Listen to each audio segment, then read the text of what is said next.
Well, we were in the first strike from Maine to Texas since 1977 of the Longshoremen, the dock workers, but they capitulated.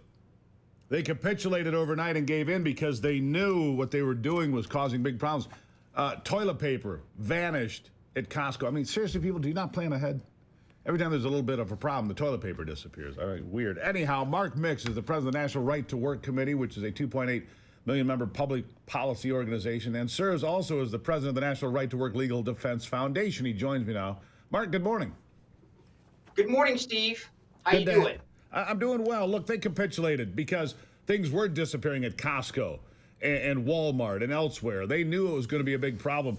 It's still going to have a few hiccups, but after just 4 days, 4.5 days, probably not too much damage. But it would have hurt Kamala Harris because these people are terrible. There are no policies, but they'll implement the strike in January, and then they don't care. They'll run America right into the ground to get what they want, which is no automation and a bunch of other nonsense. What do you make of it? Am I right? Did they capitulate? Well, I think so. I mean, you know, I think probably the biggest driver of this was the history of this Harold Daggett guy, who's the union boss. You find out that he's driving a Bentley and living in a 7,500 square foot home with a 5-car garage and an Amoeba-shaped pool and those types of things. And the fact that he was under investigation by the FBI and prosecutors for connections to organized crime and the Genovese crime family. I mean, those stories, those headlines in the Wall Street Journal, the New York Post. I mean, most media actually picked up on some of this stuff. I think the flavor of the strike and this kind of common man rhetoric was being wrung hollow after we found out a little bit more about this guy's history and kind of the comments he made on the strike. I mean, Steve, you heard him say, "We'll cripple you." You have no idea. And he meant it. So I don't know. He got threatened. He did. The 78-year-old crime boss in charge of the Longshoremen with his, convertible Bentley in his beautiful home. And I don't begrudge him that. Except that there's always a question as to how you got that beautiful home and that convertible Bentley and that 5-car garage. People do wonder about such things because, well, union corruption is a thing. Of course, Democrats will deny that just like they deny voter fraud. But, hey, we've got the receipts, Mark. So, look, they got a 62% raise, which means at the end of this, we're still getting the thumbscrews put to it. A 62% raise, even with all the inflation. You didn't get a 62% increase of inflation over the last 4 years, about 25 to 30%. But good Lord, these folks, they got a lot of what they wanted, didn't they? Well, that was the big part of it. And we understand that the United States Maritime Association, who's the entity they're negotiating with, these are the carriers from Asia and Europe and other places that kind of run the port system in the United States of America. And they got the maintenance of a no automation clause that was in the master agreement that just expired on October 1st. It looks like they're shooting for a couple of other things as far as retirement. But, Steve, we don't begrudge the pay raise. The bottom line is, though, the economics say those costs will be passed on to the consumer. There's no question about that. That's economics 101. So, yeah, while they got a hefty pay raise, there's going to find a way that's going to seep into the prices that you and I are going to pay at the grocery store, you and I are going to pay at the pump, you and I are going to pay at the hardware store, whatever it is, where exports and imports are kind of the rule of the day. And certainly imports are the rule of the day here in the United States, giving the hollowing out of the manufacturing base that started with Clinton and NAFTA and accelerated during Obama and when they were raising regulations and costs on corporations, and it was easier to move overseas than stay here. So, lots going on. My question, Mark, is pretty simple. I mean, I look, and there are a lot of videos on social media and elsewhere this week about how ports are run in other countries, China most notably. You've got a bunch of kids looking at a computer screen like the one I have in front of me here. I always have a laptop on the desk in front of me. They're just sitting there looking, and they're just moving automated equipment all over, and these shipping containers being moved. And that's what the longshoremen were fighting against. You can't fight against automation.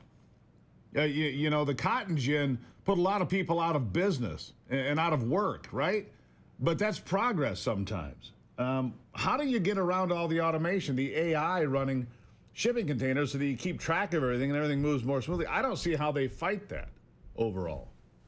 Yeah, well, I think it was the World Bank that does what's called a World Port Index. That indexes the 400 largest ports in the world as far as exports, imports, moving product. And I think Long Beach and Los Angeles, the largest port in the United States on the West Coast, albeit at this point, they are ranked, I think, 337th or 330th 38 in efficiency Right. and productivity compared to everything else. So right there is one thing that we can certainly improve on. And this productivity and automation issue is yet to be seen. If you look at the ILA's website, there's a great video about how they introduced a computer system for tracking containers at the ILA that had to go into repairs. And they have a great picture of people on the keyboards, and they said, everything is here on the computer. It helps us do all this work. And then yet when we're out on the dock, running the ship-to-shore cranes and the other things that are working, no automation, no semi-automation, no automation at all. So basically, a first world country running a third world operation when it comes to ports, shipping in and out. Pretty strange, Mark. Pretty strange, I'd say. I'll give you the last word here today. Yeah, well, the other thing we need to worry about too is the hybrid model that exists in 3 ports in South Carolina, North Carolina, and Georgia, where non-union members are working side by side with union members. They want to outlaw that too. They were successful with a new terminal in South Carolina called the Leatherman Terminal, saying that 270 non-union employees had to leave the port now, can't work there, can't do anything to unload boats and unload ships and cargo. So we're worried that that'll be part of the equation too, and that's something that'll probably come up in January when maybe Taft-Hartley does get invoked, and you have this forced negotiation, and then the politics and the election are over, as you mentioned, Steve. So keep your eye on what happens on January 15th. Mark Mix, always on top of it. Greatly appreciate your input. Need smart commentary on all of these things. Otherwise, people they get lost in the fog of it. Mark, thank you, as always. Thanks, Steve. Really appreciate it. All right, with the massive tax hikes proposed by Kamala Harris, an almost 40% top income tax rate proposed, 7% increase to the corporate tax, a capital gains tax on unrealized gains, and the fact that she's proposing another $2 trillion to the current deficit, which would mean we'd be behind $4 trillion a year, you might be thinking it's time to make some more of your tax-sheltered accounts. Yeah, good idea. Protected from inflation, protected from government.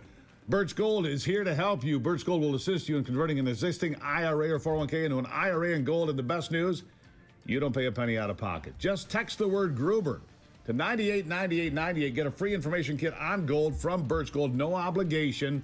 Just know your options. Again, Birch Gold, text the word Gruber to 989898. Do that right now and find out more about how to protect yourself from Kamala Harris and these looters. I'll be back.